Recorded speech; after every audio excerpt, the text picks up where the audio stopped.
Madam, thank you so much for inviting me. Good morning, family members. Welcome to Live Wellness Club. చాలా wonderful గా చాలా awesome experience అనేది ఈ రోజు మనం విన్నాము. అందుకే ప్రతిసారి కూడా మనకి లైవ్ వెల్నెస్ క్లబ్ లో ఫస్టే చెప్తాము, ఎవరి ఎక్స్పీరియన్స్ ఎవరికి ఆయుష్ అవుతుందో తెలియదు. ప్రతిసారి కూడా మీ ఎక్స్పీరియన్స్ అనేది షేర్ చేస్తుందండి. మీ వాయిస్ అనేది ఇతరులకి ఆయుష్ అవుతుందని చెప్పి ఇందుప్రియ గారికి వాళ్ళ కోచ్ యొక్క వాయిస్ అనేది ఆవిడతో పాటు వాళ్ళ ఫ్యామిలీ మెంబర్స్ అందరికి కూడా మంచి ఆయుష్ ఇచ్చినట్లయింది. చాలా వండర్ఫుల్ ఎక్స్పీరియన్స్ అనేది ఈరోజు షేర్ చేశారు మేడం గురించి. అలాగే మేడం చేత ఎక్స్పీరియన్స్ షేర్ చేయించినందుకు మన లక్ష్మి మేడం కి కూడా మన హార్ట్ సింబల్ తో రికగ్నైజ్ చేద్దాము. ఓకే, దాంతో పాటు ఒకసారి నా ఎక్స్పీరియన్స్ కూడా నేను షేర్ చేయాలనుకుంటున్నాను.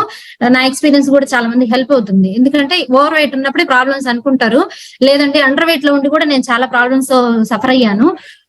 బిఫోర్ నేను ఇలా అండర్ వెయిట్ లో ఉన్నప్పుడు నాకు gas problem, constipation problem, energy levels చాలా తక్కువగా ఉండేవి, పీరియడ్స్ సరిగ్గా వచ్చేవి కాదు, నిద్రలో మసిల్ క్రాంప్స్, ఫ్రీక్వెంట్ గా ఇమ్యూనిటీ తగ్గిపోవడం వల్ల చాలా సఫర్ అవుతూ ఉండేదాన్ని.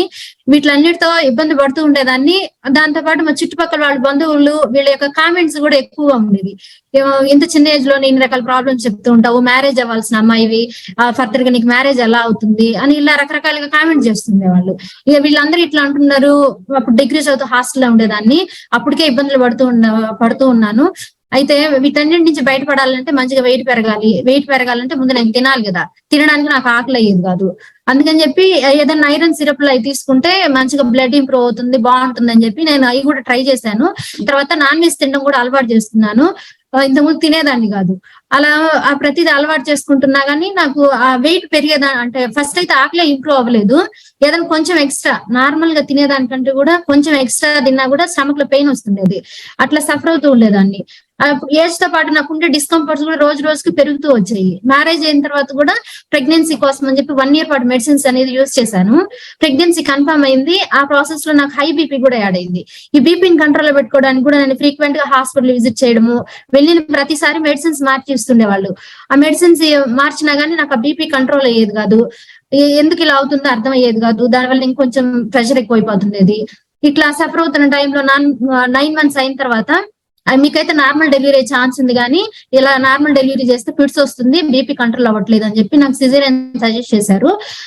డెలివరీ అయిన తర్వాత కూడా మా బాబుకి ఇమ్యూనిటీ అనేది చాలా తక్కువగా ఉండేది. సీజనల్ గా జలుబు దగ్గుతో స్టార్ట్ అయితే వామిటింగ్స్ అని, మోషన్స్ అని, మా అబ్బాయితో కూడా చాలా సఫర్ అయ్యాను. అంతకు ముందు నుంచి నేను ఇబ్బంది పడుతున్నాను. మళ్ళీ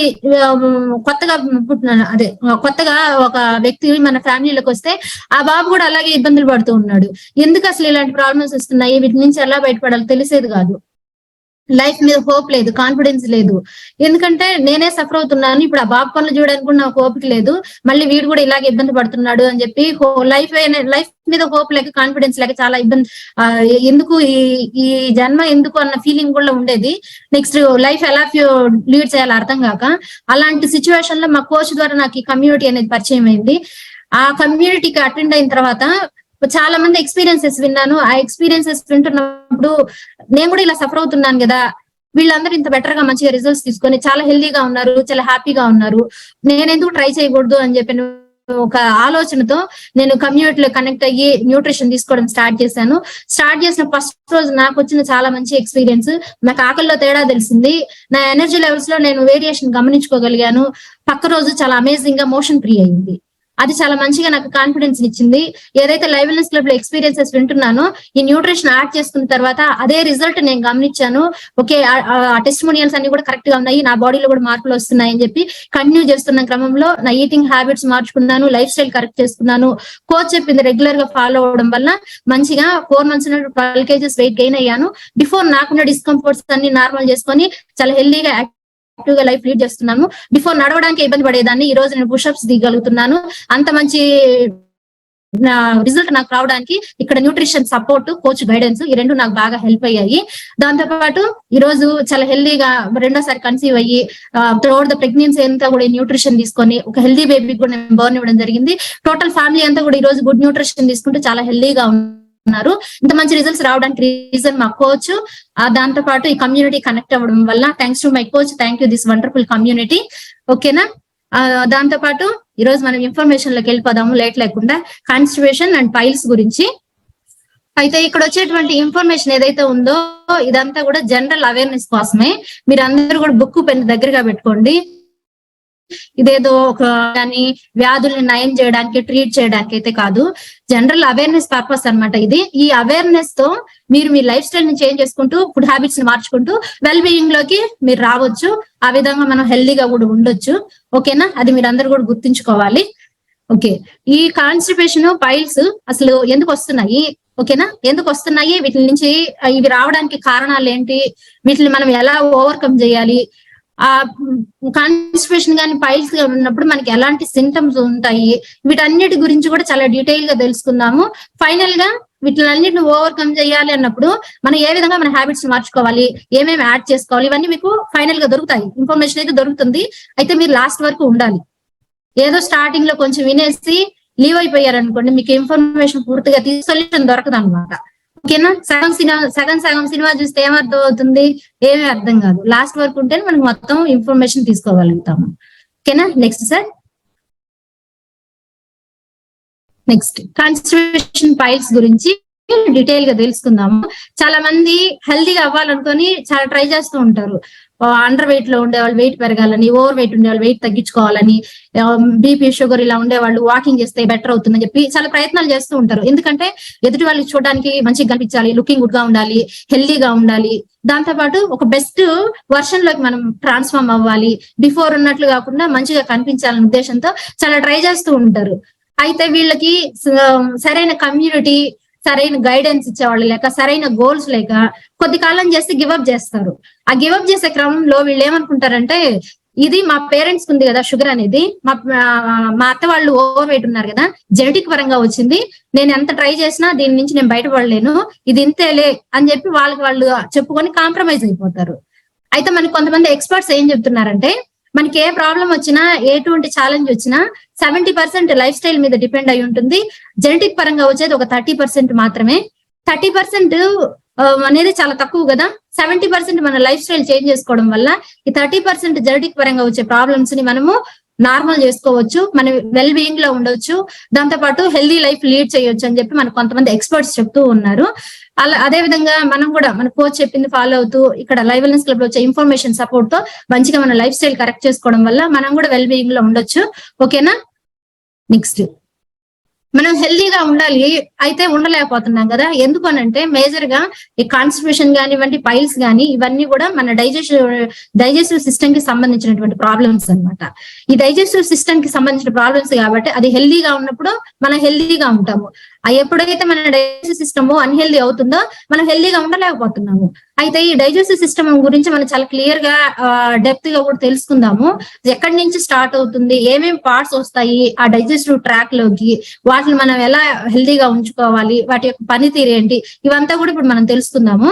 అయితే మన డైజెస్టివ్ సిస్టమ్ అనేది ఎక్కడి నుంచి స్టార్ట్ అవుతుందంటే మౌత్ తో స్టార్ట్ అయ్యి ఆనస్ తో ఎండ్ అవుతుంది అనమాట. టోటల్ గా ఓవరాల్ గా మనం హెల్దీగా ఉండాలి అంటే మొత్తం కూడా మన డైజెస్టివ్ సిస్టమ్ మీదే డిపెండ్ అయి ఉంటుంది.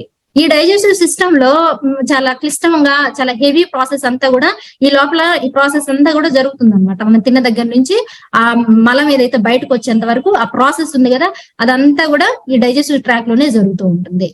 అయితే మనము యానస్ ద్వారా మనకి వేస్ట్ అంతా కూడా బయటికి రిలీజ్ అవ్వాలి, డిశ్చార్జ్ అవ్వాలి. ఈ డిశ్చార్జ్ అనేది కరెక్ట్ గా జరగాలంటే మనం తీసుకుంటూ ఉంటాం కదా డేలో, ప్రతిరోజు మనం మంచిగా కార్బోహైడ్రేట్స్ కానీ, ప్రోటీన్ కానీ, ఫ్యాట్స్ కానీ ఇవి రెగ్యులర్ గా తీసుకుంటూ ఉంటాము. ఈ కాంప్లెక్స్ దాంట్లో ఉండేటువంటి కాంప్లెక్స్ మాలిక్యూల్స్ అన్ని కూడా చిన్న చిన్న మాలిక్యూల్స్ గా కన్వర్ట్ అవ్వాలి. ఒకటేసారి తినిందంతా అట్లే డైరెక్ట్ డైజెషన్ అవ్వదు కదా, అవి చిన్న చిన్న మాలిక్యూల్స్ గా కన్వర్ట్ అవ్వాలి. ఆ కన్వర్ట్ అయిన తర్వాత డైజెషన్ ప్రాసెస్ జరిగి ఆ యానస్ ద్వారా అది వేస్ట్ అంతా కూడా డిశ్చార్జ్ అవుతుంది. ఇదంతా కూడా మనకి ఈ డైజెస్టివ్ సిస్టమ్ లోనే జరుగుతుంది అనమాట. ఇదంతా మలం అంతా కరెక్ట్ గా ఇరెగ్యులర్ అవ్వకుండా కరెక్ట్ గా రావాలంటే ఈ సిస్టమ్ అనేది కరెక్ట్ గా వర్క్ చేయాలి. ఓకేనా, ఈ సిస్టమ్ వర్క్ చేయాలి అంటే ఇందులో ఏమేమి పార్ట్స్ ఉన్నాయి, ఓకేనా, ఏమేమి పార్ట్స్ ఉన్నాయి, అవి ఎట్లా హెల్ప్ చేస్తాయి అంటే కొన్ని పార్ట్స్ ఉన్నాయి. ఈ కొన్ని పార్ట్స్ వచ్చి మన డైజెస్టివ్ ట్రాక్ తయారవడానికి హెల్ప్ అవుతాయి అనమాట. ఆ ఆర్గాన్స్ అన్ని కలిపి డైజెస్టివ్ ట్రాక్ అనేది తయారవుతుంది. కొన్ని ఆర్గాన్స్ ఉంటాయి అవి డైజెస్టివ్ ట్రాక్ లో ఉండవు కానీ డైజెషన్ అవ్వడానికి హెల్ప్ చేసేటువంటి ఆర్గాన్స్ కూడా ఉన్నాయి. ఏంటి డైజెషన్ అవ్వడానికి హెల్ప్ చేసే ఆర్గాన్స్ ఏంటి, డైజెస్టివ్ ట్రాక్ లో ఉండేటువంటి ఆర్గాన్స్ ఏంటి, అవి రెండు క్లియర్ గా ఉన్నాయి. అవి చూడండి ఒకసారి. మన డైజెస్టివ్ ట్రాక్ తయారవడానికి హెల్ప్ అయ్యేటువంటి ఆర్గాన్స్ వచ్చి మౌత్, యానస్, అన్నవాహిక, స్టమక్, పొట్ట, దాంతో పాటు small intestine, large intestine, rectum, anus, ఇవన్నీ కూడా మన డైజెస్టివ్ ట్రాక్ ఆ ట్రాక్ లో ఉంటాయి అనమాట 1 by 1. ఓకేనా. తర్వాత డైజెస్టివ్ సిస్టమ్ లో అంటే ఆ ట్రాక్ లో ఉండవు, కానీ డైజెషన్ అవ్వడానికి సపోర్ట్ చేసేటువంటి ఆర్గాన్స్ ఏమిటవంటే మన నాలుక డైజెషన్ అవ్వడానికి హెల్ప్ చేసేటువంటి ఆర్గాన్ అనమాట. దాంతో పాటు కొన్ని గ్లాండ్స్ ఉంటాయి కదా, సలైవాని రిలీజ్ చేసేటువంటి గ్లాండ్స్ అవి. దాంతో పాటు ప్యాంక్రియాసిస్, లివర్, గాల్ బ్లాడర్, ఇవి మనకు డైజెషన్ అవ్వడానికి సపోర్ట్ చేసేటువంటి ఆర్గాన్స్ అనమాట. ఓకేనా. అయితే ఈ గురించి, ఆనస్ గురించి, వీటన్నిటి గురించి కూడా ఆ ట్రాక్ లో ఏ అయితే ఆర్గాన్స్ ఉన్నాయో వాటన్నిటి గురించి కూడా మనం క్లియర్ గా తెలుసుకోవాలి. టీత్ వచ్చేసి మనకి ఎందుకు హెల్ప్ అవుతాయి, మౌత్ లోపల పళ్ళు ఉంటాయి కదా, ఫస్ట్ మనం నోరు ధరిస్తానే పళ్ళే కదా కనిపించేది. ఈ పళ్ళు ఎందుకు హెల్ప్ అవుతాయి అంటే ముందు మనం తిన్న ఫుడ్ ని నమలడానికి, బ్రేక్ చేయడానికి, గట్టిగా ఉండే వాటిని చిన్న చిన్న ముక్కలుగా చేసుకోవడానికి మనకు పళ్ళు అనేవి బాగా హెల్ప్ అవుతాయి. దాంతో పాటు నాలుక వచ్చేసరికి దాని మీద సలైవా గ్లాండ్స్ అంటే లాలాజలాన్ని ఉత్పత్తి చేసేటువంటి గ్లాండ్స్ ఉంటాయి. అక్కడ లాలాజలం అనేది ఉత్పత్తి అవుతుంది. ఆ లాలాజలము మనం తిన్న ఫుడ్ ని అది ఇట్లా మిక్స్ చేసుకొని మనకి మంచిగా డైజెషన్ అవ్వడానికి సపోర్ట్ చేస్తుంది అనమాట. ఓకేనా. నెక్స్ట్ ఎపోగ్లోటిస్. ఇది వచ్చేసి ఎపోగ్లోటిస్ అనేది దేనికి హెల్ప్ అవుతుందంటే ఇది మనకి అన్నవాహికకి అలాగే దాని అనవాహికకి శ్వాసనాళం ఉంటుంది, విండ్ పైపు, ఈ రెండింటికి దగ్గరలో ఒక కనెక్టివిటీ స్ట్రక్చర్ ఉంటుంది. అదే మనకి ఎపిగ్లోటిస్ అనమాట. ఈ ఎపిగ్లోటిస్ అనేది మనకి ఎలా అంటే అది అన్నవాహినికి క్లోజ్ చేయడానికి సపోర్ట్ చేస్తుంది. ఇది ఎప్పుడు క్లోజ్ గా ఉండేదానికి మనకి హెల్ప్ చేస్తుంది. కాకపోతే మనం అన్నం తినేటప్పుడు కొంతమంది టీవీ చూస్తూ ఆ టీవీలో వచ్చే ఎమోషన్స్ కి ఆ ఎమోషన్స్ ని వీళ్ళు ఫీల్ అవుతుంటారు. అంటే నవ్వారు, అక్కడ ఏదైనా కామెడీ వచ్చింది అనుకుంటే దానికి నవ్వుతారు, ఏదైనా ఏడుపు వచ్చింది అనుకుంటే వీళ్ళు ఫీల్ అయిపోతుంటారు. దాంతో పాటు తింటూ ఉంటారు, రకరకాల డిస్కషన్ లో ఉంటారు. అలా డిస్కషన్ లో ఉండడము అంటే వేరే యాక్టివిటీలో ఉండడం వల్ల ఏమవుతుందంటే ఈ ఎపోగ్లోటిస్ అనేది క్లోజ్ అవ్వకుండా ఓపెన్ అవుతుంది. ఓపెన్ అయినప్పుడు ఏమవుతుంది, తిన్న అన్నం అనేది ఆ పైప్ లోకి వెళ్ళిపోవడం వల్ల మనకి పొరపోతుంది. అందుకని తినేటప్పుడు మీరు ఇంకొక యాక్టివిటీ అంటే మల్టీ టాస్కింగ్ లో ఉండకుండా తినే దాని మీద ఫోకస్ చేయడం వల్ల మనకి కరెక్ట్ గా మన ఫుడ్ అనేది లోపలికి వెళ్తుంది. అది పొరపోకుండా, అది ఓపెన్ అవ్వకుండా కూడా సపోర్ట్ అవుతుంది అనమాట. ఓకేనా. ఎపిగ్లోటిస్ అనేది ఓపెన్ అవ్వకుండా ఉంటుంది. అయితే మనం తిన్న ఫుడ్ ఆ ఈసోఫాగస్, మౌత్ నుంచి ఈసోఫాగస్ లోకి వెళ్ళాలి కదా. ఈ ఈసోఫాగస్ అనేది మనకి 10 inches ఉంటుంది. ఇది ఎటువంటి పనులు చేస్తుందంటే మ్యూకస్ ని ప్రొడ్యూస్ చేస్తుంది. మ్యూకస్ అంటే కొంచెం జిగురు పదార్థం లాగా ఉంటుంది కదా, ఆ మ్యూకస్ ని ప్రొడ్యూస్ చేస్తుంది. దాంతో పాటు పెరిస్టాలసిస్ అనే ఒక కదలిక, పెరిస్టాలసిస్ మూవ్మెంట్ కూడా జరగడానికి ఈసోఫాగస్ అనేది సపోర్ట్ చేస్తుంది. ఈ పెరిస్టాలసిస్ మూవ్మెంట్ అంటే ఈ అన్నవాహిక యొక్క కండరాలు ఉన్నాయి కదా, ఇవి సంకోచం వ్యాకోచం చెందుతూ ఉంటాయి. ఈ సంకోచం వ్యాకోచం జరిగే క్రమంలో మనం తిన్న ఫుడ్ అనేది ఒక అలల్లాగా దానికి జారుతూ అలల్లాగా మనకి ఏమవుతుందంటే స్టమక్ లోకి పోయేదానికి సపోర్ట్ చేస్తుంది అనమాట. ఈ మ్యూకస్ ని ప్రొడ్యూస్ చేయడానికి మనం తిన్న ఫుడ్ ప్రాపర్ గా స్టమక్ లోకి చేరడానికి మనకి ఈసోఫాగస్ అనేది హెల్ప్ చేస్తుంది. అలాగే మనం తిన్న ఫుడ్ స్టమక్ లోకి వెళ్తుంది కదా, ఈ స్టమక్ లోకి వెళ్ళినప్పుడు అక్కడ ఆ ఫుడ్ ఏదైతే ఉందో అది డైజెషన్ అవ్వడానికి స్టమక్ లో కొన్ని యాసిడ్స్ రిలీజ్ అవుతాయి. ఈ యాసిడ్స్ ఏం చేస్తుందంటే మన అన్నవాహిక యొక్క వాల్స్ ఏదైతే ఉన్నాయో ఆ కండరాలు వీక్ అయిపోవడం వల్ల ఈ స్టమక్ లో రిలీజ్ అయినటువంటి యాసిడ్స్ పైకి రిఫ్లెక్ట్ అవుతాయి. అంటే అన్నవాహిక యొక్క కండరాలు వీక్ అవడం వల్ల అన్నవాహికలోకి ఈ యాసిడ్స్ పైకి రిఫ్లెక్ట్ అవ్వడం వల్ల చాలా మంది నాకు చెస్ట్ లో పెయిన్ వస్తుంది, మంటగా ఉంది అంటారు కదా. ఇలాంటి ప్రాసెస్ జరగడం వల్ల ఆ చెస్ట్ లో పెయిన్ రావడము, మంటగా ఉండడము ఇలాంటివి జరుగుతాయి అనమాట. అన్నవాహిక యొక్క కండరాలు వీక్ అవడం వల్ల ఆ యాసిడ్స్ పైకి రిఫ్లెక్ట్ అవుతాయి, దానివల్ల ఆ ప్రాబ్లం వస్తుంది. ఓకేనా. అది ఈసోఫాగస్ యొక్క వర్క్. నెక్స్ట్ తర్వాత అన్నవాహికలో నుంచి ఎక్కడికి వెళ్ళింది ఫుడ్, స్టమక్ లోకి వస్తుంది కదా. ఈ మనం తిన్న ఫుడ్ ని స్టమక్ లో స్టోర్ చేసుకుంటాము. ఈ స్టోర్ చేసుకొని అక్కడ యాసిడ్స్ రిలీజ్ అయ్యి అక్కడ ఆ ఫుడ్ అంతా కూడా చిన్న చిన్న పీసెస్ గా కన్వర్ట్ అవుతుంది.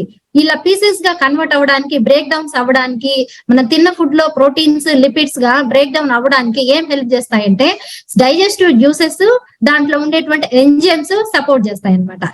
ఈ జ్యూసెస్, అందులో ఎంజైమ్స్ ఇవన్నీ కలిసి మనం తిన్న ఫుడ్ ని బ్రేక్ డౌన్ చేసి లిపిడ్స్ గా, ప్రోటీన్స్ గా మారుస్తూ ఉంటాయి. ఓకేనా? దాంతో పాటు ఈ మన స్టమక్ లో రిలీజ్ అయ్యేటువంటి ఈ యాసిడ్స్ ఏం చేస్తాయంటే బ్యాడ్ బ్యాక్టీరియా ఏదైతే ఉంటుందో ఆ బ్యాడ్ బ్యాక్టీరియాని కూడా అక్కడే కిల్ చేసి దాన్ని బయటికి తీసుకెళ్లిపోయేటట్లు కూడా హెల్ప్ చేస్తాయి. ఓకేనా? అలాగే మనం తిన్న ఫుడ్ స్టమక్ లో యూసెస్ సపోర్ట్ తో బ్రేక్ డౌన్ అవుతుంది కదా, ఈ బ్రేక్ డౌన్ అయిన ఫుడ్ ని మనం ఏమంటామంటే కైమ్ అంటారు. ఓకే, ఈ ఫుడ్ మనం ఏదైతే తింటున్నామో ఇది స్టమక్ లో మనకు 4 hours వరకు ఉంటుంది.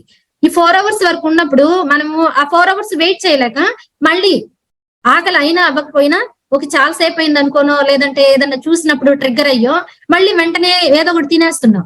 ఆల్రెడీ స్టమక్ లో కొంత స్టోర్ ఉంది, అది ఇంకా కంప్లీట్ ప్రాసెస్ జరగలేదు, అయినా మళ్ళీ వేస్తున్నాము. ఇలా వేయడం వల్ల ఏమవుతుందంటే ఆ స్టమక్ లో ఓవర్లోడ్ అయిపోతుంది. ఇప్పుడు మనం మిక్సీకి వేస్తామండి పిండి, మినపప్పు అలాంటివి మిక్సీకి వేస్తాం కదా, కొంచెం వేస్తే మంచిగా తిరుగుతుంది ఫ్లెక్సిబుల్ గా. దాని మీద ఎక్కువ వేస్తాం అనుకోండి ఏమవుతుంది, ఓవర్లోడ్ అయిపోయి మిక్సీ స్టక్ అయిపోతుంది కదా. అలాగే మనం తిన్న ఫుడ్ డైజెషన్ అవుతుంది, ఒక 4 hours టైం తీసుకుంటుంది. అది అవ్వకముందే, కంప్లీట్ అవ్వకముందే అగైన్ మళ్ళీ వేయడం వల్ల అది ఓవర్లోడ్ అయిపోయి మనకి డైజెషన్ కి సంబంధించిన ప్రాబ్లమ్స్ వస్తూ ఉన్నాయి అన్నమాట. ఓకేనా? Next sir. దాంతో పాటు మనకి డైజెషన్ అవ్వడానికి కొన్ని ఆర్గాన్స్ సపోర్ట్ చేస్తుంటాయి. ఏంటి ఆర్గాన్స్ అంటే ఇవి మన డైజెస్టివ్ ట్రాక్ లో ఉండవు కానీ డైజెషన్ అవ్వడానికి చాలా క్రిటికల్ రోల్ ప్లే చేస్తాయి అనమాట. ఏంటంటే ఆర్గాన్స్ అంటే లివరు, గాల్ బ్లాడర్, ప్యాంక్రియాసిస్. ఈ 3 డైజెషన్ కి సపోర్ట్ చేసేటువంటి ఆర్గాన్స్ చాలా క్రిటికల్ రోల్ ప్లే చేస్తాయి. ఏం చేస్తాయి అంటే ఇంకా కూడా డీటెయిల్ గా కానీ చూస్తే మనకి లివర్ అనేది మనకి బైల్ జ్యూస్ ని ప్రొడ్యూస్ చేస్తుంది. ఈ బైల్ జ్యూస్ ఎందుకు హెల్ప్ అవుతుంది, ఇక్కడ మీకు చూడండి ఆర్గాన్స్ నేను ఏదైతే చెప్తున్నానో దాన్ని కలర్ తో హైలైట్ చేస్తున్నారు. ఇక్కడ ఉంటుంది అనమాట ఈ లివర్ అనేది. ఓకేనా? అది కూడా గమనించండి. ఆ బైల్ జ్యూస్ ని లివర్ ప్రొడ్యూస్ చేస్తుంది కదా, ఆ బైల్ జ్యూస్ అనేది దేనికి హెల్ప్ అవుతుందంటే మనం తిన్న ఫుడ్ లో ఫ్యాట్ ఉంటుంది కదా, దాన్ని బర్న్ చేసుకోవడానికి ఈ బైల్ జ్యూస్ అనేది హెల్ప్ అవుతుంది. దాంతో పాటు కొంతమంది చాలా రోజుల నుంచి బాగలేక కొన్ని రకాల మెడిసిన్స్ యూజ్ చేస్తుంటారు, డ్రగ్స్ యూజ్ చేస్తుంటారు. అది అలాగే కొంతమంది ఆల్కహాల్ కన్సంప్షన్ అనేది ఎక్కువగా చేస్తుంటారు. పార్టీలు, ఫంక్షన్లనే కాదు అన్నెసరీగా ఫ్రీక్వెంట్ గా ప్రతిరోజు కూడా ఆల్కహాల్ తీసుకునే వాళ్ళు కూడా ఉన్నారు. ఈ డ్రగ్స్ నుంచి, ఆల్కహాల్ నుంచి మన బాడీలో చాలా టాక్సిన్స్ ఫామ్ అవుతాయి కదా, ఈ టాక్సిన్స్ అన్నిటిని కూడా ఫిల్టర్ చేయడానికి మనకి లివర్ అనేది బాగా హెల్ప్ చేస్తుంది. అలాగే లివర్ ఏదైతే ప్రొడ్యూస్ చేస్తుందో బైల్ జ్యూస్ ని, ఆ ప్రొడ్యూస్ అయినటువంటి బైల్ జ్యూస్ ఎక్కడ స్టోర్ అవుతుందంటే మనకి గాల్ బ్లాడర్ లో స్టోర్ అవుతుంది. ఆ గాల్ బ్లాడర్ నుంచి స్మాల్ ఇంటెస్టైన్ లోకి ఆ బైల్ జ్యూస్ అనేది మూవ్ అవుతూ వస్తుంది అనమాట. ఓకేనా? దానికోసము మనకి గాల్ బ్లాడర్ కూడా హెల్ప్ అవుతుంది. అయితే ప్యాంక్రియాసిస్, ఈ ప్యాంక్రియాసిస్ ని మనము చాలా మందికి తెలుసు కదా, రెగ్యులర్ గా ఇన్సులిన్ వింటూ ఉంటాము. ప్యాంక్రియాసిస్ అనేది ఇన్సులిన్ ప్రొడ్యూస్ చేయడానికి మాత్రమే హెల్ప్ అవుతుంది అనుకుంటాం, కానీ ఈ ప్యాంక్రియాసిస్ అనేది ఇంకా చాలా రకాలుగా మనకు హెల్ప్ అవుతుంది. ఈ గ్లాండ్ అనేది ఎందుకు హెల్ప్ చేస్తుందంటే ఇక్కడ మనం తిన్న ఫుడ్ లో ఫ్యాట్ ని, కార్బోహైడ్రేట్స్ ని, ప్రోటీన్ ని మంచిగా డైజెషన్ అవ్వడానికి కావాల్సినటువంటి ఎంజైమ్స్ ని, డైజెస్టివ్ ఎంజైమ్స్ ని కూడా ఈ ప్యాంక్రియాసిస్ అనేది ప్రొడ్యూస్ చేస్తుంది. దాంతో పాటు ఇన్సులిన్ కూడా ప్రొడ్యూస్ చేస్తుంది. ఎందుకంటే మన బ్లడ్ లో షుగర్ లెవెల్స్ నార్మల్ గా రెగ్యులేట్ అవ్వడానికి, అప్ అండ్ డౌన్ అవ్వకుండా నార్మల్ గా రెగ్యులేట్ ఉండడానికి ఇన్సులిన్ కూడా ప్రొడ్యూస్ చేస్తుంది అనమాట ప్యాంక్రియాసిస్. నెక్స్ట్ అలాగే మనకి స్మాల్ ఇంటెస్టైన్, ఈ స్మాల్ ఇంటెస్టైన్ అనేది మన డైజెస్టివ్ సిస్టమ్ లో ఈ ట్రాక్ లో ఈ మన స్మాల్ ఇంటెస్టైన్ యొక్క పాత్ర అనేది చాలా ఎక్కువగా ఉంది.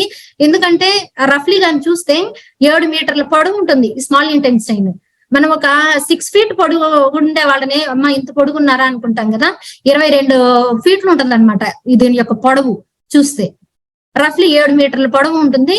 ఈ స్మాల్ ఇంటెస్టైన్ మనం తిన్న ఫుడ్ లో ఉండేటువంటి న్యూట్రియంట్స్ ని అబ్జర్వ్ చేసుకొని బ్లడ్ స్ట్రీమ్ లో కలిసి మంచిగా వర్క్ చేసే విధంగా హెల్ప్ చేస్తుంది. ఇంకా మన తిన్న ఫుడ్ ని మంచిగా బాడీకి అబ్జార్ప్షన్ అవ్వడానికి, డైజెషన్ అవ్వడానికి కూడా మొత్తం కూడా ఈ స్మాల్ ఇంటెస్టైన్ లోనే జరుగుతుంది అనమాట. ఏమేమి అబ్జర్వ్ చేసుకుంటుందంటే మనం తీసుకుంటాం కదా వాటర్ 80% అక్కడే అబ్జార్ప్షన్ అవుతుంది. మనం తీసుకున్న ఫుడ్ లో విటమిన్స్, మినరల్స్, న్యూట్రియంట్స్ ఓవరాల్ గా చెప్తే కార్బోహైడ్రేట్స్, ప్రోటీన్స్, లిపిడ్స్ ఇవన్నీ కూడా స్మాల్ ఇంటెస్టైన్ లోనే అబ్జార్ప్షన్ అనేది జరుగుతుంది. అలాగే డైజెస్టివ్ కు సంబంధించిన కొన్ని ఎంజైమ్స్ ఉంటాయి కదా, ఆ ఎంజైమ్స్ ని కూడా మనకి స్మాల్ ఇంటెస్టైనే ప్రొడ్యూస్ చేస్తుంది అనమాట. ఓవరాల్ గా మనకి మేజర్ గా పని అంతా కూడా మనకి స్మాల్ ఇంటెస్టైన్ లో జరుగుతుంది. నెక్స్ట్ అలాగే ఈ స్మాల్ ఇంటెన్సైన్ లోనే ఇంకా కూడా చూస్తే లోపల ఒక పల్సటి పొర అనేది ఉంటుంది. అంటే ఈ ప్రేగుల లోపల పల్సటి లైనింగ్ ఉన్నటువంటి ఒక పొర ఉంటుంది. ఆ పొర ఏంటంటే విల్లై అంటారు దాన్ని. ఆ విల్లై పైన ఇక్కడ చూడండి, ఇది పల్సగా ఉంది కదా, ఇది స్మాల్ ఇంటెన్సైన్ లోపల పల్సగా పొర అనేది ఉంటుంది. దీన్ని విల్లై అంటారు. ఈ విల్లై పైన అగైన్ మైక్రో విల్లై అనేది కూడా కవర్ అయి ఉంటుంది. ఆ మైక్రో విల్లై ఏం చేస్తుందంటే మనం తిన్న ఫుడ్ ని అబ్జార్ప్షన్ చేసుకునే దానికి హెల్ప్ చేస్తుంది అనమాట. ఈ విల్లయి ఆ పైన ఉండేటువంటి మైక్రో విల్లై ఈ రెండు కానీ హెల్తీగా లేవనుకోండి, మనం తిన్న ఫుడ్ బాడీకి అబ్జార్ప్షన్ అవ్వదు. ఎంత తిన్న అండర్ వెయిట్ లోనే ఉంటాము. ఎన్ని చేసినా గానీ రిజల్ట్స్ అనేవి స్లోగా ఉంటాయి. ఎందుకంటే మన బాడీలో మన ఇంటెన్సైన్ లో ఈ విల్లై అనేది చాలా మేజర్ గా కీ రోల్ అనేది ప్లే చేస్తుంది అనమాట. హెల్తీగా ఉంటే చూడండి, మన వేళ్ల ఫింగర్ లాగా ఉంటుంది మన విల్లై అనేది. హెల్తీగా ఉంటే ఈ విధంగా ఉంటుంది. అన్హెల్దీ అయింది అనుకోండి, ఇలా చూడండి ఎంత డిస్టర్బెన్స్ గా ఉందో, చూడడానికి కూడా కొంచెం కంఫర్టబుల్ గా లేదు కదా. ఇలాంటి అన్హెల్దీ విల్లై మన బాడీలో ఉన్నప్పుడు మనకి రిజల్ట్స్ అనేవి కరెక్ట్ గా రావు. మనం కూడా ఫ్రీక్వెంట్ గా ఏదో ఒక హెల్త్ ఇష్యూస్ తో సఫర్ అవుతూ ఉంటాం అనమాట. ఓకేనా. నెక్స్ట్ తర్వాత లార్జ్ ఇంటెన్సైన్. ఈ లార్జ్ ఇంటెన్సైన్ అనేది మనకి 5 ఫీట్లు ఉంటుంది. 5 ఫీట్ల పొడవు ఉంటుంది. ఆ తర్వాత స్మాల్ ఇంటెన్సైన్ లో మనం తీసుకున్న ఫుడ్ స్మాల్ ఇంటెన్సైన్ లో అబ్జార్ప్షన్ అవుతుంది కదా. అబ్జార్ప్షన్ అవ్వకుండా ఏదైతే వేస్ట్ ఉంటుందో ఆ వేస్ట్ అంతా కూడా మనకి లార్జ్ ఇంటెన్సైన్ లోకి వస్తుంది. లార్జ్ ఇంటెన్సైన్ కి కింద వైపున మనకి ఏముందంటే రెక్టమ్, యానస్ ఉంటాయి కదా, అక్కడ కొంతవరకు హోల్డ్ అయ్యి తర్వాత ఇదంతా కూడా డిశ్చార్జ్ అయిపోతుంది అనమాట బయటికి. ఓకేనా. అయితే ఈ లార్జ్ ఇంటెన్సైన్ యొక్క ఫంక్షన్స్ ఏంటంటే బ్యాక్టీరియా ఇవన్నీ కూడా డైజెషన్ అవ్వడానికి, కార్బోహైడ్రేట్స్ డైజెషన్ అవ్వడానికి, అలాగే ప్రోటీన్స్ బ్రేక్ డౌన్ అవ్వడానికి, వాటర్ అబ్జార్ప్షన్ అవ్వడానికి, వాటర్ కూడా మంచిగా అబ్జార్ప్షన్ అనేది అక్కడే జరుగుతుంది. అలాగే మొత్తము ఏదైతే మనం ఫుడ్ తీసుకుంటూ ఉంటామో ఆ ఫుడ్ లో వచ్చేటువంటి వేస్ట్ అంతా కూడా ఇది కలెక్ట్ చేసుకొని ఒక దగ్గర హ్యాంగ్ చేసుకొని, అది కూడా ఒక 18 hours నుంచి 2 days వరకు హ్యాంగ్ చేసుకొని తర్వాత దాన్ని రిలీజ్ చేయడం జరుగుతుంది అనమాట. ఓకేనా. ఈ విధంగా లార్జ్ ఇంటెన్సైన్ యొక్క పనితీరు కూడా ఈ విధంగా జరుగుతుంది. నెక్స్ట్ ఇది మనకి డైజెషన్ అవ్వడానికి మనకి ఎలా అంటే కొన్ని ఎంజైమ్స్, అలాగే కొన్ని జ్యూసెస్, డైజెస్టివ్ సిస్టమ్ కి సంబంధించి ఆ ఎంజైమ్స్, ఈ జ్యూసెస్ కరెక్ట్ గా రిలీజ్ అయితేనే మనకి ఫుడ్ మంచిగా బ్రేక్ డౌన్ అవుతుంది. అంటే కాంప్లెక్స్ మాలిక్యూల్స్ అన్ని కూడా స్మాల్ మాలిక్యూల్స్ గా కన్వర్ట్ అయ్యి మనకి డైజెషన్ అనేది బాగా అవుతుంది. ఇలా డైజెషన్ అవ్వాలి అంటే మెయిన్ కీ ఏంటి ఇక్కడ, ఆ డైజెస్టివ్ జ్యూసెస్, ఎంజైమ్స్ అని కరెక్ట్ గా రిలీజ్ అవ్వాలి. ఏ గ్లాండ్ మనకి ఎటువంటి జ్యూస్ రిలీజ్ చేస్తుందంటే ఈ సలైవా ఉంది కదా, సలైవా అనే డైజెస్టివ్ జ్యూస్ అనేది మనకి అమలైజ్ అనే ఎంజైమ్ ని ప్రొడ్యూస్ చేస్తుంది. అలాగే గ్యాస్ట్రిక్ జ్యూసెస్ వచ్చేసి పెప్సిన్, రెనిన్, లైపేజ్ ఇలాంటి ఎంజైమ్స్ ని రిలీజ్ చేస్తుంది. అలాగే ప్యాంక్రియాసిస్ ఉంది కదా, అది వచ్చేసి మనకి అమలైజ్, లైపేజ్, ట్రైప్సిన్ ఇట్లాంటి ఎంజైమ్స్ ని రిలీజ్ చేస్తుంది. అలాగే ఇంటెన్సైన్ లో మనకి పెప్టైడైజ్, మాల్టోజ్, సుక్రోజ్, లాక్టోజ్ ఈ ఎంజైమ్స్ రిలీజ్ చేస్తాయి. మనకి ఇనిషియల్ గా మనము ఎంగేజ్ లో ఉన్నప్పుడు డైజెషన్ బాగా అవుతుంది. ఎందుకంటే ఆ టైంలో మనకి ఈ డైజెస్టివ్ జ్యూసెస్ కానీ ఎంజైమ్స్ కానీ మంచిగా రిలీజ్ అవుతాయి. మంచిగా రిలీజ్ అవ్వడం వల్ల మనకి డైజెషన్ కూడా బాగా అవుతుంది. కొంతకాలం అయిన తర్వాత నాకు డైజెషన్ బాగా అవ్వట్లేదు అని ఎందుకు అంటున్నారంటే ప్రాపర్ గా ఈ డైజెస్టివ్ జ్యూసెస్ కానీ ఎంజైమ్స్ కానీ సరిగ్గా రిలీజ్ అవ్వక వాళ్ళకి డైజెషన్ ఇష్యూస్ అనేవి స్టార్ట్ అవుతాయి. అలాంటి టైంలో ఆ డైజెస్టివ్ జ్యూసెస్ కరెక్ట్ గా రిలీజ్ అవ్వడానికి ప్రాపర్ న్యూట్రిషన్ అనేది కూడా మనం ఇవ్వడం వల్ల వాటి యొక్క పనితీరు మెరుగయ్యి మనకి ప్రాపర్ గా ఈ జ్యూసెస్ కానీ ఎంజైమ్స్ కరెక్ట్ గా రిలీజ్ అవ్వడం వల్ల డైజెషన్ అనేది ప్రాపర్ గా జరుగుతుంది. ఆ టైంలో మనం తిన్న ఫుడ్ ని మంచిగా బ్రేక్ డౌన్ చేసుకొని ఇంటెన్సైన్ కూడా హెల్దీగా ఉంటుంది. ఓకేనా. నెక్స్ట్ ముందుగానే చెప్పాం కదా, మేజర్ గా మన ఇంటెన్సైన్ లో స్మాల్ ఇంటెన్సైన్ అనేది చాలా కీ రోల్ ప్లే చేస్తుంది. ఎందుకంటే మనం తిన్న ఫుడ్ లో 90% వరకు కూడా మొత్తం ఈ స్మాల్ ఇంటెన్సైన్ లోనే లొకేట్ అయి ఉంటుంది అనమాట. అందుకే దీని యొక్క మేజర్ వర్క్ అనేది ఎక్కువగా ఉంటుంది. నెక్స్ట్ ఇప్పుడు మనం ఒక హౌస్ కన్స్ట్రక్షన్ చేసుకున్నాం అనుకోండి, ఎలా పడితే అలా కన్స్ట్రక్షన్ చేయం కదా. ముందు దీనికి బాత్రూమ్లు కానివ్వండి, టాయిలెట్స్ ఇవన్నీ ఉంటాయి కదా, ఇవంతా కూడా కరెక్ట్ గా ఎక్కడ లొకేట్ చేయాలి, దీంట్లో నుంచి వేస్ట్ వాటర్ ఏ విధంగా పోవాలి, ఓకేనా. దీనికి బాత్రూమ్ కి సంబంధించిన సెప్టిక్ ట్యాంక్ ఎక్కడ కట్టాలి ముందుగానే డిజైన్ చేసుకుంటారు. ఇవన్నీ డిజైన్ చేసుకొని హౌస్ అనేది కన్స్ట్రక్షన్ చేస్తారు. ఎందుకంటే మెయిన్ మనం హౌస్ కడుతున్నామంటే ఇవన్నీ చాలా ప్రాపర్ గా ఉండాలి. అవన్నీ లేవనుకోండి ఆ హౌస్ కి అంత వాల్యూ కూడా ఉండదు. అవి ప్రాపర్ గా లేకపోతే ఎవరు కూడా ఇంట్లో రెంట్ కూడా ఉండరు. ఓకేనా? అట్లాంటప్పుడు ఓన్ హౌస్ అన్ని చూసుకొని చాలా జాగ్రత్తగా మనము కన్స్ట్రక్ట్ చేసుకుంటాము. మీకు ఇక్కడ చూస్తే మీకు వాష్రూమ్ లో నుంచి కానీ వాటిలలో నుంచి వాటర్ ఒక దగ్గరికి వెళ్లే విధంగా, లేదు బాత్రూమ్ కి సంబంధించినవి కానీ అయితే ఆ వేస్ట్ అంతా కూడా పోయేదానికి సెప్టిక్ ట్యాంక్ ఇలాంటివన్నీ సపరేట్ మనం కన్స్ట్రక్ట్ చేస్తాము. సేమ్ ఇదే సిస్టమ్ మన ఇంటెన్స్టైన్ లో అంటే మన డైజెస్టివ్ సిస్టమ్ లోనే ఉంటుంది. ఈ ప్లంబింగ్ వర్క్ అంతా కూడా ఆల్రెడీ గాడ్ మేడ్ అన్నమాట మన బాడీలో. ఈ విధంగా ఆల్రెడీ డిజైన్ చేస్తుంది. ఏ విధంగా డిజైన్ చేస్తుందంటే, నెక్స్ట్ మనం ఏదైతే బాడీలో వేస్ట్ ఉంటుంది కదా, ఈ వేస్ట్ మురికి అంతా కూడా వెళ్ళడానికి ఒక పైప్స్ ఉంటాయి. అదేంటంటే స్మాల్ ఇంటెన్స్టైన్. ఓకేనా? ఇది చూడండి, ఇక్కడ ఉంది కదా ఈ స్మాల్ ఇంటెన్స్టైన్. తర్వాత ఈ వేస్ట్ మలం అంతా ఉంటుంది కదా, లిక్విడ్ ఒకలాగా ఒక పక్కకి వెళ్ళిపోతుంది. వేస్ట్ మలం ఉంటుంది కదా, ఈ మలం అంతా మనకి కాలన్ లోకి వస్తుంది. దాన్ని మనము సెప్టిక్ ట్యాంక్ లాగా అనమాట. కంపేర్ చేసుకుంటే మన ప్లంబింగ్ సిస్టమ్ అంతా కూడా మన డైజెస్టివ్ సిస్టమ్ లోనే ఉంది. ఓకేనా? నెక్స్ట్ ఇక్కడ కానీ చూస్తే మీరు వేస్ట్ అంతా ఆ సెప్టిక్ ట్యాంక్ లోకి మొత్తం వేస్ట్ అంతా వెళ్ళి అక్కడ బ్లాక్ అయిపోతుంది. ఆ బ్లాక్ అయిపోయిందని మనం ఏం చేస్తాము, ఎప్పటికప్పుడు క్లీన్ చేసేసుకోవాలి. క్లీన్ చేయకపోయాం అనుకోండి, అదంతా ఎట్లా వెళ్ళాలి, మొత్తం స్ట్రక్ అయిపోయి లీకేజ్ అవుతుంది. అలా లీకేజ్ అవ్వకుండా ఎప్పటికప్పుడు మనం క్లీన్ చేసుకోవాలి. సేమ్ అదే ప్రాసెస్ మన బాడీలో కూడా అనమాట. ఎప్పటికప్పుడు మన డైజెస్టివ్ సిస్టమ్ ని మనం క్లీన్ చేసుకుంటూ ఉండాలి, క్లెన్స్ చేసుకోవాలి. అప్పుడే మనం హెల్తీగా ఉంటాము.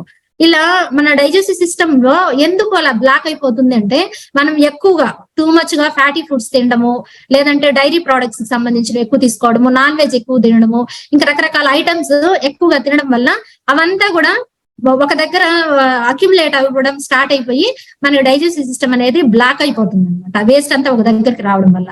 ఆ వేస్ట్ అంతా ఒక దగ్గరికి వచ్చిన దాన్ని ఏం చేయాలి, ఎప్పటికప్పుడు మనం క్లీన్ చేసుకోవాలి. క్లీన్ చేసుకుంటేనే మనకి మంచిగా ఉంటుంది, లేదంటే మనం ఇబ్బందులు పడాల్సి వస్తుంది. నెక్స్ట్ ఇలా వేస్ట్ అంతా ఒకే దగ్గర అక్యుములేట్ అవ్వడం వల్ల ఏమవుతుందంటే, మన బాడీ తెలియకుండానే మన బాడీ అంతా కూడా విషపూరితం అయిపోతుంది.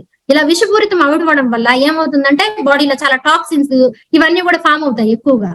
అదంతా స్ట్రక్ అయిపోయింది కాబట్టి టాక్సిన్స్ ఫామ్ అయిపోతుంటాయి. ఈ టాక్సిన్స్ వల్ల మన బాడీకి మనం ఎటువంటి సింటమ్స్ కి గురవుతాము, ఎలాంటి ప్రాబ్లమ్స్ వస్తుంటాయి అంటే, ఎక్కువ అలర్జీస్ వస్తుంటాయి. అలాగే కొన్ని రకాల ఫుడ్ తిన్నామనుకోండి, దాన్ని మనం భరించలేమన్నమాట. బాడీ ఇచ్చింగ్ రావడము ఇలాంటి సింటమ్స్ వస్తుంటాయి. దాంతో పాటు మోషన్ కి వెళ్ళామనుకోండి, గ్యాస్ రిలీజ్ అవుతుంటుంది కదా కొంతమందికి, అది చాలా బ్యాడ్ స్మెల్ వస్తుంటుంది. దాంతో పాటు నోట్లో మాట్లాడుతున్నప్పుడు కూడా ఆ స్మెల్ కూడా చాలా బ్యాడ్ బ్రీత్ అనమాట. ఆ శ్వాస వాళ్ళ నోట్లో నుంచి వచ్చేటప్పుడు చాలా కంఫర్టబుల్ గా ఉండదు, ఎదుటి వాళ్ళకి వాసన వస్తూ ఉంటుంది. దాంతో పాటు ఫ్రీక్వెంట్ గా జలుబు దగ్గులు రావడము, దాంతో పాటు మనకి పేషెన్స్ అనేది ఉండదు, మూడ్ స్వింగ్స్ వస్తుంటాయి, ఇన్ఫెక్షన్స్ బారిన పడుతుంటాము, ఇమ్యూనిటీ తగ్గిపోతుంటది. అలాగే డైజెస్టివ్ సిస్టమ్ కి సంబంధించినటువంటి ఇంటెన్స్టైన్ కి సంబంధించినటువంటి డిజార్డర్స్ అనేవి వస్తూ ఉంటాయి. అలాగే ఎనర్జీ లెవెల్స్ తగ్గిపోతుంటాయి. దాంతో పాటు మనకి లోయర్ బ్యాక్ పెయిన్ రావడము, దాంతో గాల్ బ్లాడర్ లో లివర్ లో పెయిన్ రావడము, ఎప్పుడు చూసినా స్లీపింగ్ అనమాట. ఎప్పుడు చూసినా నిద్రపోతున్నట్లే ఉంటారు, ఎప్పుడు నిద్ర మంపులో ఉంటారు. ఎందుకంటే వీళ్ళకి ఇంటెన్స్టైన్ లో ఎక్కువ టాక్సిన్స్ ఉండడం వలన ఎప్పుడు నిద్రపోవాలన్న ఫీలింగ్ లో ఉంటారు. దాంతో పాటు స్కిన్ కి సంబంధించిన ప్రాబ్లమ్స్, ర్యాషెస్, పింపుల్స్ రావడం ఇవన్నీ వస్తుంటాయి. దీనికి ఏం చేస్తాము, మనం దానికి సంబంధించి స్కిన్ ప్రాబ్లం అయింది, ఏదన్నా క్రీమ్ ఉంటే చెప్పండి అని చెప్పి మనం గైడ్ అడుగుతూ ఉంటాము ఎదుటి వాళ్ళని. అక్కడ స్కిన్ కావాల్సిన క్రీములు కాదు మనం రాసుకోవాల్సింది, ఆ స్కిన్ ప్రాబ్లం ఎందుకు వచ్చింది, మన స్టమక్ క్లీన్ గా లేకపోవడం వల్ల. దాన్ని ఇన్నర్ గా మనం క్లీన్ చేసుకున్నప్పుడు ఈ ప్రాబ్లమ్స్ అన్ని రాకుండా ఉంటాయి. ఆ టాక్సిన్స్ అన్ని ఎక్కువైనప్పుడు ఇలాంటి ప్రాబ్లమ్స్ వస్తాయి అన్నమాట. ఓకేనా? నెక్స్ట్ అయితే ఈ డైజెస్టివ్ సిస్టమ్ కి సంబంధించి మనకి ఇంకా ఎటువంటి డిజార్డర్స్ మనం ఇబ్బంది పడుతున్నామంటే, ఫస్ట్ మేజర్ గా మనం అందరం ఇబ్బంది పడేది కాన్స్టిపేషన్. ఈ కాన్స్టిపేషన్ అసలు ఎందుకు వస్తుంది, ఎలా వస్తుంది అంటే, చాలా మందికి బౌల్ మూమెంట్ అనేది ఒక్కొక్కరికి ఒక్కొక్క విధంగా ఈ బౌల్ అనేది ఓపెన్ అయ్యేటువంటి ఫ్రీక్వెన్సీ అనేది డిఫరెంట్ గా ఉంటుంది. బౌల్ ఓపెన్ అవుతుంది కదా, అది ఫ్రీక్వెన్సీ డిఫరెంట్ గా ఉంటుంది. కొంతమందికి వచ్చేసి క్లాక్ వైజ్ లో వర్క్ అనేది జరుగుతుంది, కొంతమందికి కొంచెం వేరుగా జరుగుతుంది. వేరుగా జరగడం వల్ల ఏమవుతుందంటే, మనకి ఇంటెన్స్టైన్ అనేది ఇలా ముళ్ళు పడినట్టు అనమాట, ముళ్ళు పడిపోయినట్టు అవ్వడం వల్ల ఆ బౌల్ అనేది నార్మల్ గా ఓపెన్ అవ్వకుండా కొంచెం కంఫర్టబుల్ గా ఉండదు. అలా ఉన్నప్పుడు ఏమవుతుందంటే మోషన్ కి వెళ్ళినప్పుడు వీళ్ళు ఒక నిమిషంలో బయటకు రావాల్సింది చాలా ప్రశాంతంగా జరిగిపోవాల్సిన ఆ సిచ్యువేషన్ 5 నిమిషాలు 10 నిమిషాలు ఎక్కువ టైం తీసుకుంటారు. ఆ బాత్రూమ్ లోనే ఒక పెద్ద యుద్ధం జరుగుతున్నట్లుంటుంది. ఎందుకంటే ఆ ఇంటెన్సిటీ అంతా అలా ముళ్ళు పడిపోవడం వల్ల వాళ్ళకి మోషన్ ఫ్రీ అవ్వక చాలా సఫర్ అవుతూ ఉంటారు. దానికోసం చాలా స్ట్రగుల్ అవుతూ ఉంటారు అనమాట. ఈ ప్రాసెస్ అంతా ఏంటంటే కాన్స్టిపేషన్ లో వచ్చినప్పుడు ఇలాంటి ప్రాబ్లం అవుతూ ఉంటుంది. ఇలా వాళ్ళకి ఏమవుతుందంటే అబ్డామినల్ లో కూడా చాలా విపరీతమైన పెయిన్ వస్తుంటుంది రెగ్యులర్ గా, అది క్లీన్ అవ్వకపోవడం వల్ల కూడా. ఓకేనా, నెక్స్ట్ చూస్తే కాన్స్టిపేషన్ ఉన్నప్పుడు రెగ్యులర్ గా మోషన్ అనేది వాళ్ళు వెళ్ళలేరు. దాంతో పాటు వెళ్ళినా కూడా అది క్లీన్ గా అవ్వదు, ఇంకా ఏదో పెండింగ్ ఉన్నట్లు ఫీలింగ్ వస్తుంటుంది అనమాట. నెక్స్ట్ ఇలా ఉన్నప్పుడు ఏమవుతుందంటే అనీజీనెస్ అనేది ఎక్కువగా ఉంటుంది, చిరాకుగా ఉంటారు, కోపంగా ఉంటారు. ఓకేనా, నెక్స్ట్ చిరాకు, కోపము, ఫ్రీక్వెంట్ గా ఏదో ఒక అన్హెల్దీతో సఫర్ అవ్వడము, దాంతో పాటు యాంగ్జైటీ, ఇలా చాలా రకాలుగా సఫర్ అవుతూ ఉంటారు. ఎందుకంటే ఫస్ట్ బ్రెయిన్ ఇక్కడ ఉంటుంది, సెకండ్ బ్రెయిన్ మన గట్ లో ఉంటుంది. అదే హెల్దీగా లేనప్పుడు రకరకాల ఛాలెంజెస్ తో సఫర్ అవుతూ ఉంటారు అనమాట. ఓకేనా, నెక్స్ట్ అయితే మనకి కాన్స్టిపేషన్ ఉన్నప్పుడు ఎలాంటి సింటమ్స్ ఉంటాయంటే ఆ స్టూల్ మలం పాస్ అయ్యేటప్పుడు కొంచెం డిఫికల్టీగా ఉంటుంది, అది బయటకు రావడానికి చాలా ఒత్తిడి పడాల్సి వస్తుంది. దాంతో పాటు ఒకవేళ ఎంత ఒత్తిడి పడి వచ్చినా అది మొత్తం కంప్లీట్ అవ్వదు అనమాట, కొంచెం కొంచెం పాస్ అవుతూ ఉంటుంది. ఆ పాస్ అయ్యే క్రమంలోనే ఇంకా చాలా కష్టంగా అది డ్రై అయిపోయినట్టు లంపీగా ఇలా వస్తుంటుంది అనమాట. ఇలాంటి సింటమ్స్ ఉన్నాయంటే మీకు కాన్స్టిపేషన్ అవుతుంది అని మీరు అర్థం చేసుకోవాలి. నెక్స్ట్ అయితే ఇలాంటి ప్రాబ్లమ్స్ వస్తూ ఉన్నాయి కదా, ఇలాంటి ప్రాబ్లమ్స్ వస్తున్నప్పుడు మనం ఏం చేయాలి? ఇప్పుడు మనము డైలీ రోజుకి 2 పూట్ల స్నానం చేసే వాళ్ళు ఉన్నారు. డైలీ 3 జతలు 4 జతలు కూడా డ్రెస్సెస్ మార్చుకునే వాళ్ళు కూడా ఉన్నారు. ఎందుకంటే బయటకు అట్లా వెళ్ళొస్తారు, డ్రెస్ పాడైపోయింది, డ్రెస్ మార్చుకుంటారు, మళ్ళీ వెళ్తారు, మళ్ళీ ఇంకొక డ్రెస్ వేసుకుంటారు, మళ్ళీ ఒకసారి వెళ్ళొస్తారు, ఫేస్ వాష్ చేస్తారు, మళ్ళీ ఈవినింగ్ స్నానం చేస్తారు. అంటే పైకి మాత్రం మనము మన డ్రెస్సులు మారుస్తున్నాము, 2-3 సార్లు స్నానం చేస్తున్నాము. కానీ మనం మార్నింగ్ లేచిన దగ్గర నుంచి మార్నింగ్ బ్రేక్ఫాస్ట్ చేస్తాం, లంచ్ చేస్తాం, డిన్నర్ చేస్తాము, మధ్యలో చాలా స్నాక్స్ తీసుకుంటాం, చాలా రకాల కూల్ డ్రింక్స్ తీసుకుంటాము, ఇన్ని చేస్తున్నాం కదా. ఇవన్నీ ఎక్కడికి వెళ్తున్నాయి? మన ఇంటెన్స్టైన్ లోకి వెళ్తున్నాయి. ఇంటెన్స్టైన్ లోకి వెళ్ళినప్పుడు దాన్ని ఎవరు క్లీన్ చేస్తారు?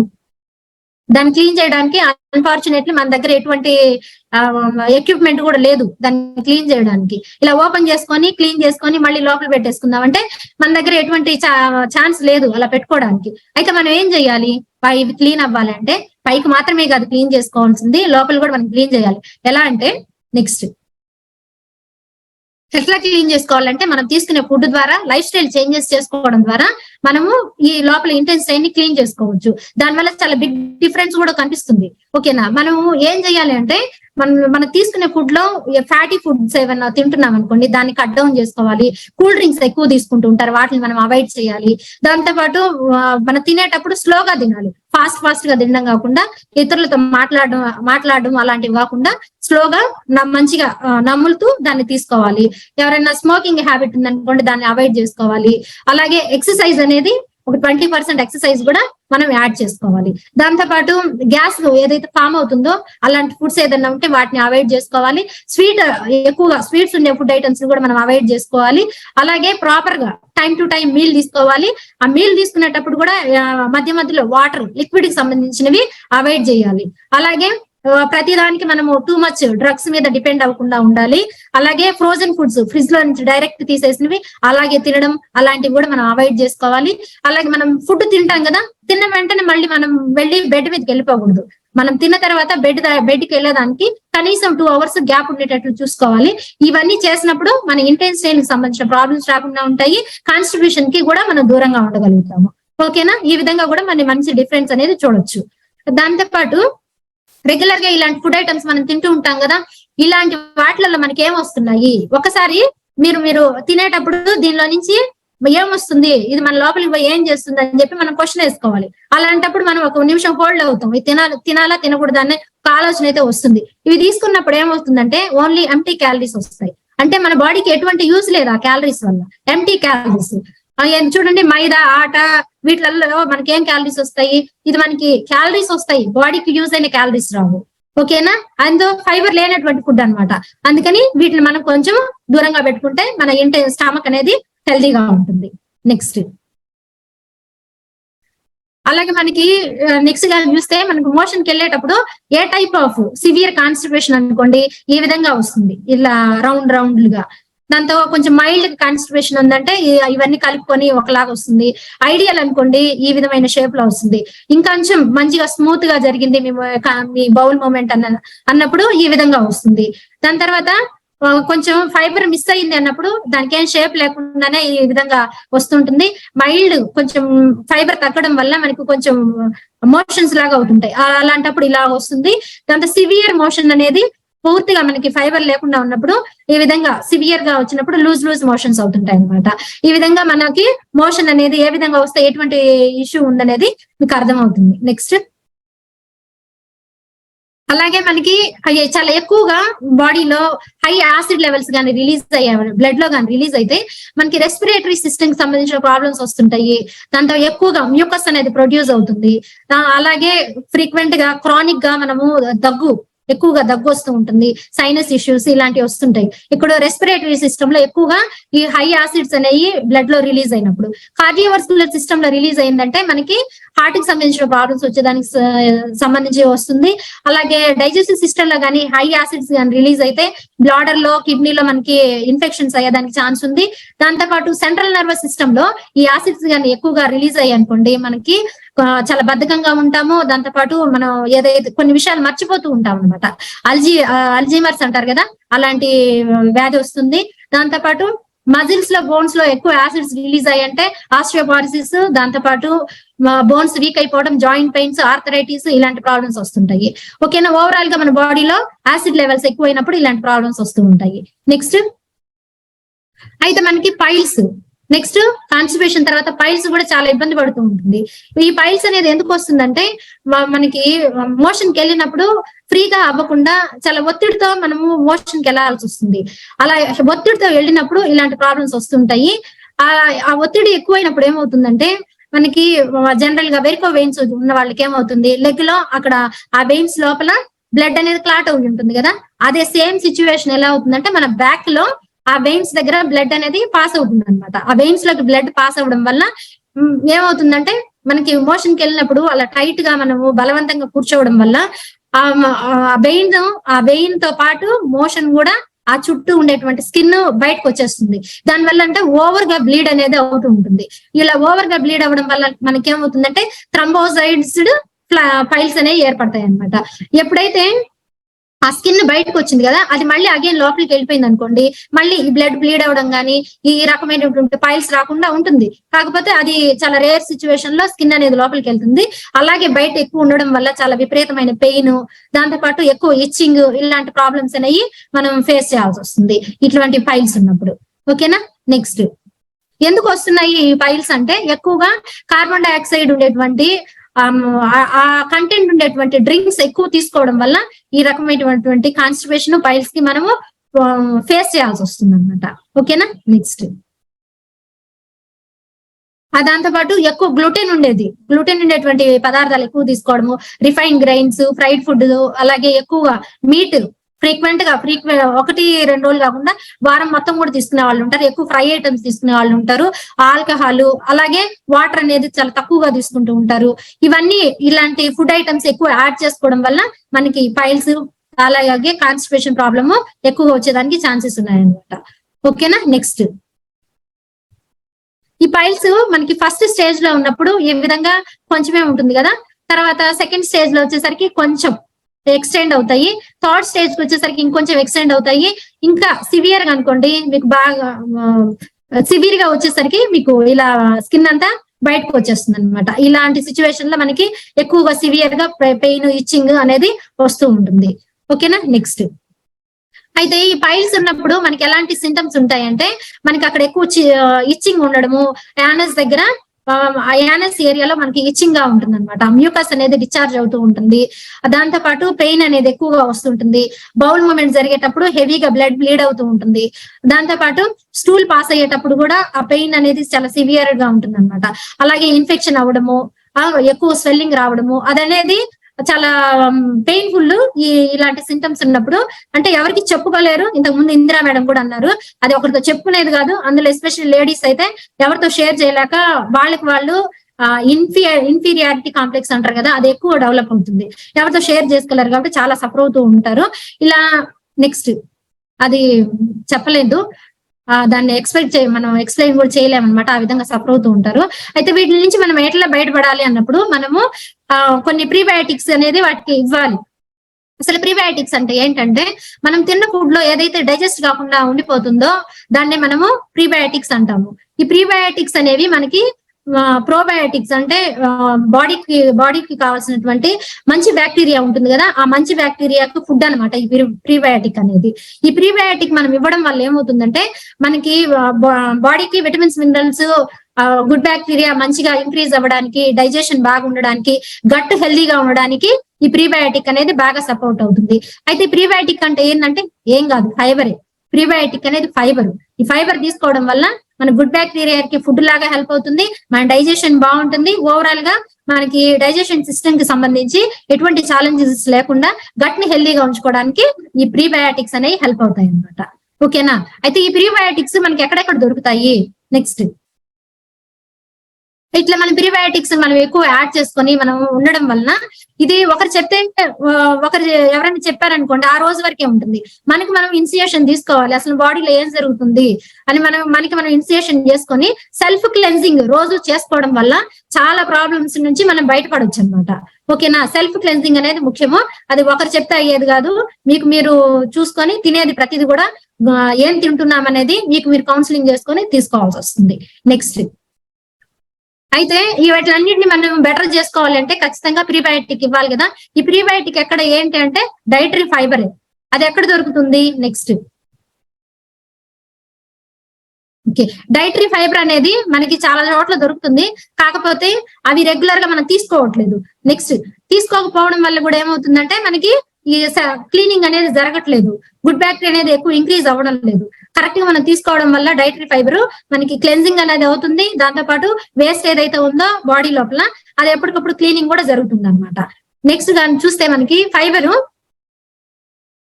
రెండు రకాలుగా దొరుకుతుంది అనమాట, సాల్యుబుల్, ఇన్సాల్యుబుల్. సాల్యుబుల్ ఫైబర్ వచ్చేసి మనకి స్టమక్ ఫుల్నెస్ కోసము, ఇన్సాల్యుబుల్ ఫైబర్ వచ్చేసి ఏ రోజుకి ఆ రోజు మన గట్ ని క్లీన్ చేసుకోవడానికి హెల్ప్ అవుతుంది. మనం ఫైబర్ ఉండే ఫుడ్ ఎక్కువ తీసుకోవడం వల్ల ఏమవుతుందంటే తక్కువ క్యాలరీలోనే మన స్టమక్ అనేది ఫుల్ అయిపోతుంది. ఎక్కువ క్యాలరీస్, టూ మచ్ క్యాలరీస్ మనం తీసుకోము. అదే ఫైబర్ లేని ఫుడ్ అనుకోండి, ఎంత తిన్నా స్టమక్ అనేది ఇంకా ఏదో పెండింగ్ ఉన్నట్లే ఉంటుంది, ఇంకా ఏదో ఒకటి తినాలనే ఫీలింగ్ వస్తుంది. దానివల్ల ఏమవుతుంది, ఇంకా మీరు ఓవర్ వెయిట్ అయ్యేదానికి కూడా ఛాన్సెస్ ఉన్నాయన్నమాట. ఫైబర్ ఉన్నది తీసుకోవడం వల్ల తక్కువ తింటాము, మీ వెయిట్ ని కూడా మీరు కంట్రోల్లో పెట్టుకోవచ్చు. నెక్స్ట్ అలాగే మనకి ఈ ఫైబర్ తీసుకోవడం వల్ల మనకి ఫుల్నెస్, అదే విధంగా రెగ్యులారిటీ బాగుంటుంది, మనకి డైజెషన్ కూడా మంచిగా అయ్యేదానికి సపోర్ట్ అవుతుంది అనమాట. అయితే ఎక్కడెక్కడ దొరుకుతుంది మనకి ఫైబర్ అంటే ఈ సాల్యుబుల్, ఇన్సాల్యుబుల్ ఫైబర్ అనేది వీటన్నిటిలో దొరుకుతుంది. సెరల్స్ లో, హోల్ గ్రెయిన్, లెంటిల్స్ వీటన్నిటిలో ఉంటుంది. అయితే ఇవి మనం రెగ్యులర్ గా తీసుకుంటున్నా లేదా మీరు చెక్ చేసుకోవాలి. దాంతో పాటు ఈ ఫైబర్ అనేది ఫ్రూట్స్, వెజిటబుల్స్, సెరల్స్ అన్నిటిలో దొరుకుతుంది. ప్రాపర్ గా ఆ ఫైబర్ అనేది మనం తీసుకోవాలి. అయితే మిల్క్ కి సంబంధించిన వాటిలలో ఫైబర్ మనకు దొరకదు, ఓన్లీ ఫ్రూట్స్, వెజిటబుల్స్ వీటిలో మాత్రమే మనకి ఫైబర్ అనేది దొరుకుతుంది అనమాట. ఓకేనా? నెక్స్ట్ గా చూస్తే మనకి ఈ ఫైబర్ అనేది యాక్టివేటెడ్ ఫైబర్ లో మనకి ఫైబర్ అనేది దొరుకుతుంది. ఎందుకు దొరుకుతుంది అంటే దీంట్లో కూడా whole grain, beans, fruits, vegetables వీటన్నిటిలో తయారయ్యింది కాబట్టి మనకి ఫైబర్ అనేది రిచ్ గా దొరుకుతుంది. సాల్యుబుల్, ఇన్సాల్యుబుల్ రెండు ఉంటాయి అనమాట. దీంట్లో 90 సప్లిమెంట్స్ ఉంటాయి. పర్ డే కి మనము 3 తీసుకోవడం వల్ల మన గట్ ని మనము హెల్దీగా పెట్టుకోవచ్చు, మీ హంగర్ ని కూడా మీరు సాటిస్ఫై చేసుకోవచ్చు. ఓకే, నెక్స్ట్ దాంతో పాటు మనకి పౌడర్ ఫామ్ లో కూడా యాక్టివేటెడ్ ఫైబర్ కాంప్లెక్స్ ఉంది. దీంట్లో వచ్చి మనకి పౌడర్ ఫామ్ లో దొరుకుతుంది కాబట్టి చాలా తక్కువ క్యాలరీలో రిచ్ గా ఫైబర్ దొరుకుతుంది. ఇది మనము సాల్యుబుల్, ఇన్సాల్యుబుల్ రెండు ఉంటాయి కాబట్టి మనం షేక్ లో వేసుకొని తీసుకోవచ్చు, లేదంటే జ్యూస్, లేదంటే జెడ్ డ్రింక్ ప్రిపరేషన్ లో అన్నిట్లో కూడా యాక్టివ్ ఫైబర్ కాంప్లెక్స్ యాడ్ చేసుకొని మనం ఫైబర్ ఇంటేక్ అనేది ఇంక్రీజ్ చేసుకోవచ్చు అనమాట. ఓకేనా? దీనివల్ల మన బౌల్ సిస్టమ్ అనేది రెగ్యులర్ గా అయ్యేదానికి కూడా హెల్ప్ అవుతుంది. అయితే ఆర్టీఏ ప్రకారము 35 to 40 గ్రామ్స్ వరకు మనం తీసుకోవాలి. అయితే ఒకేసారి మనం ఫైబర్ ఇంటేక్ అనేది ఎక్కువగా ఇవ్వకూడదు, కొంచెం కొంచెం మెల్లమెల్లగా ఇంక్రీజ్ చేయాలి. దాంతో పాటు వాటర్ ఇంటేక్ అనేది కూడా మనం పెంచుకోవాలి. ఫైబర్ ఇచ్చేసి వాటర్ తీసుకోకపోవడం వల్ల మీకు ప్రాపర్ రిజల్ట్స్ కూడా రావు. మంచిగా ఫైబర్ ఇంటేక్ తీసుకోండి, కొంచెం కొంచెం పెంచుకుంటూ, అలాగే వాటర్ ఇంటేక్ కూడా మంచిగా ఇవ్వడం వల్ల మీకు రిజల్ట్స్ అనేవి కూడా మంచిగా వస్తాయి. అలాగే ప్రాపర్ గా ఇక్కడ చెప్పినటువంటి సొల్యూషన్ ఏదైతే ఉందో ఫైబర్ కి సంబంధించినవి యాడ్ చేసుకొని మీ కోచ్ చెప్పింది వింటూ healthy active life style lead చేయడం వల్ల మీరు మీకున్నటువంటి ఛాలెంజెస్ ని కూడా బెటర్ చేసుకోవడానికి హెల్ప్ అవుతుంది. ఓకేనా? Thank you so much for giving this wonderful opportunity. Back to host. Wow, wonderful information madam, చాలా చాలా వండర్ఫుల్ గా హెల్ప్ అయింది.